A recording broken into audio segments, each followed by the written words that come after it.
Hi guys, তো আমি পুরো রেডি হয়ে গেছি ডিমরা রথ মেলা দেখতে যাবো বলে। তো আমাদের এখানটায় খুব বড় করে মেলা হয়, আর ভাবছি আজকে প্রচুর মানুষ যাচ্ছে, ভাবছি হয়তো ঢুকতে পারবো কিনা। তো ঢুকতে যাচ্ছে, ঠিক আছে, কিছু মনে করো না। তো চলো পুরো ভিডিওটা দেখতে থাকো, আশা করি খুব ভালো লাগে, আর আজকে পুরোটাই ঘুরে দেখাবো। চলো, তো এখন রেডি হয়ে গেছে, তো আমরা রেডি হয়ে গেছি, এখন যাব গিয়ে মেলা। তো চলো।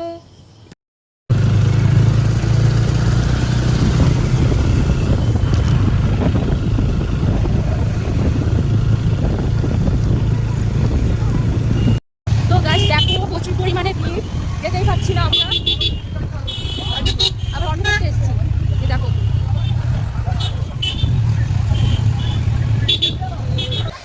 আমরা এখন চলে এসেছি মেলাতে, ঢুকবো এবার, রাস্তায় দাঁড়িয়ে আছি।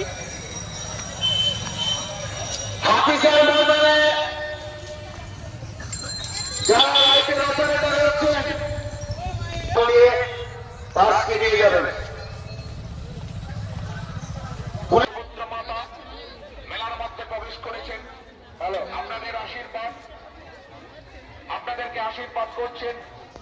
তো তোমরা তো দেখতে পেলে এত পরিমাণে লোক হয়েছে, আমরা যেতেই পারছি না, তাও গিয়েছি আমরা, দূর থেকে দেখে চলে এসেছি, ভিতরে ঢোকাই যাচ্ছে না।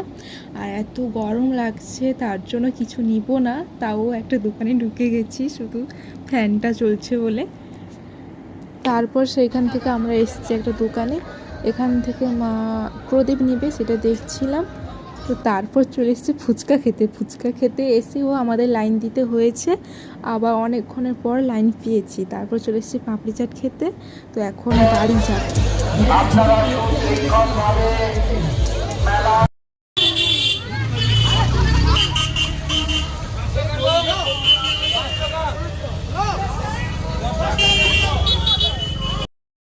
তো গাইস, আজকের মতন এই পর্যন্ত, আবার তোমাদের সঙ্গে দেখা হচ্ছে নেক্সট ব্লগ।